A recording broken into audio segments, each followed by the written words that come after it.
In this challenge review, we're going to complete the health system.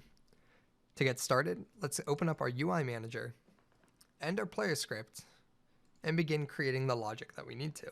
The first thing we need to do is when the player gets damaged, we need to remove 1 health. So we're going to say health minus minus to subtract 1. From there, we need to update the UI display. So in our UI manager, we have our update lives, and we're going to pass in the lives remaining.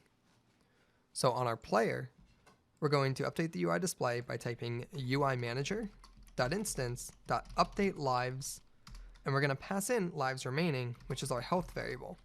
So at the current time when we first hit, it's going to be a value of 3. The next thing we want to do is hop into our UI manager. Let's focus on just the UI manager part before we focus on any other logic. So here we need to now loop through the lives, check if I is the lives remaining, and hide that one. So first off, what am I looping through? I need to loop through each of these images and remove the corresponding one that is basically our lives remaining. So to do that, we need an array that stores these. So we're going to create an image array. So here we're going to have an image array of all of our lives. So we'll say health bars. Let's save this. Let's hop into Unity.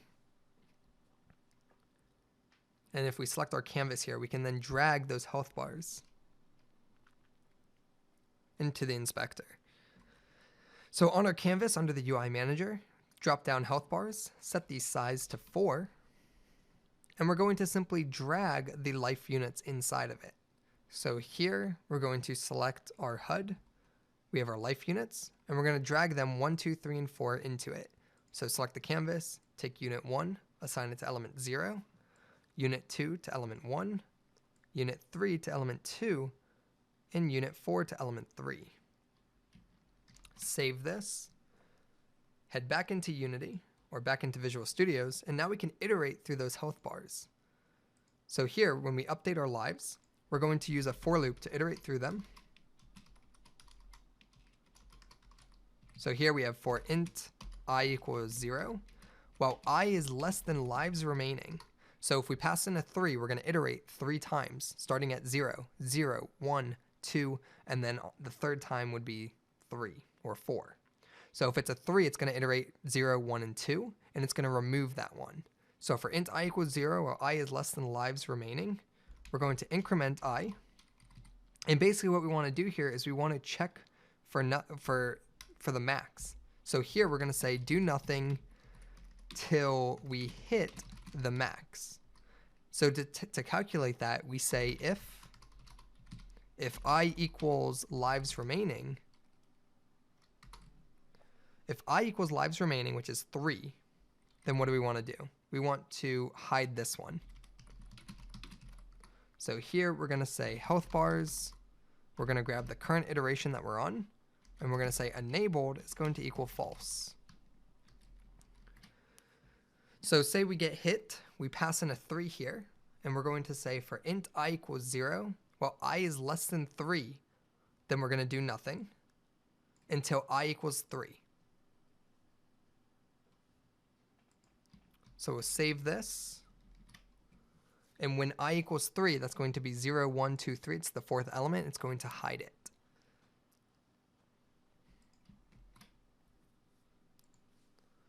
So what we need to do now is we need to be able to actually damage ourselves. So to test this, what we can do is go back to the player script. And we actually need to get damaged. So let's go ahead and attack our skeleton.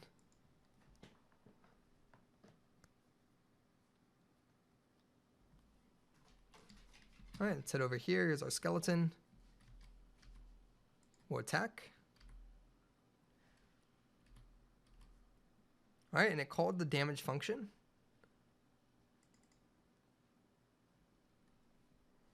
But it's not actually updating our lives. Looking through the code here, the logic says that for int I equals 0, while I is less than lives remaining, which is 3, we're going to increment I, and then we're going to iterate through. So that would be 0, 1, 2.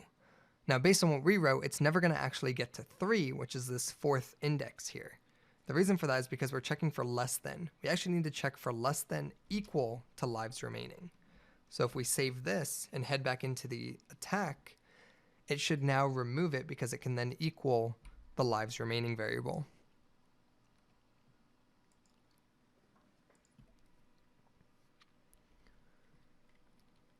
So let's go ahead and run this. Let's go ahead and get attacked. And you'll see here that we got attacked again, and there we go. So our health is working, and we can go ahead and kill this. So now that we have our health UI updating, we now need to just trigger our death animation. So here on the player, what we can do here is we can say UI manager instance update lives, and then here we're just going to check for dead and player animation. So here, if health is less than 1, meaning that it's 0, then what do we want to do? We need to play our death animation. So to do that, we're going to say anim. We need to gain access to our underscore anim or player anim dot set trigger. And let's see if we have a reference variable here to our player's animation. We do. It's underscore player anim.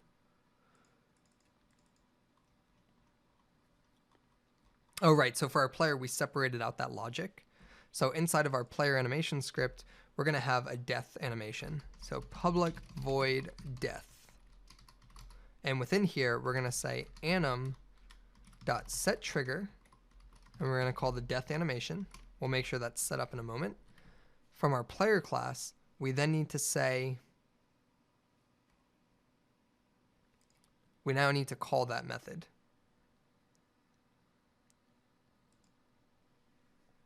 So let's open up our player script.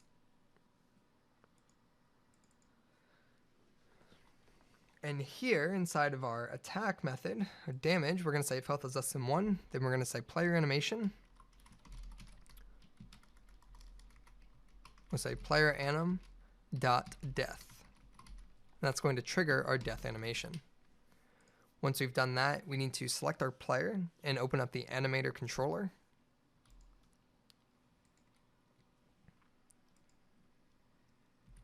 Okay, select our player, double click, go to the sprite, double click the controller.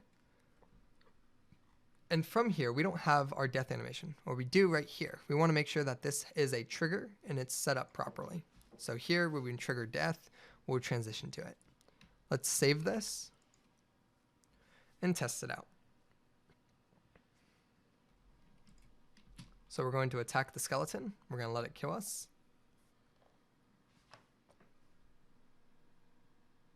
And there we go, our player dies. So one thing you'll notice here is that it's constantly doing it, and that's because our damage code is getting called indefinitely. So what we need to do is we need to limit it. We need to say if health is less than 1, player anim.death, and then here, we're gonna check to see, before we remove 1 health, we're gonna check and see if we're dead. We can create a bool that says if we're dead, but we can also just say if health is less than 1, that means we're already dead and we just want to return this function. We're not going to do anything. So by saving this, it will prevent us from dying multiple times. So let's run this, go back to the skeleton.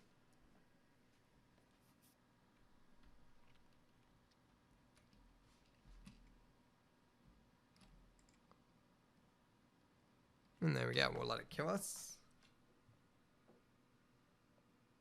And our player is dead.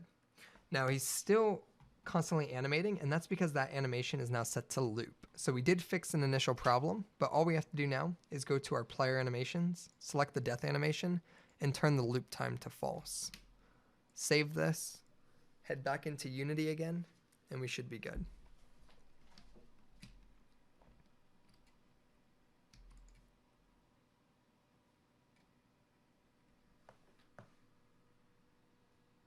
And there we go. Our player dies, and we're good to go. I'll see you guys in the next video.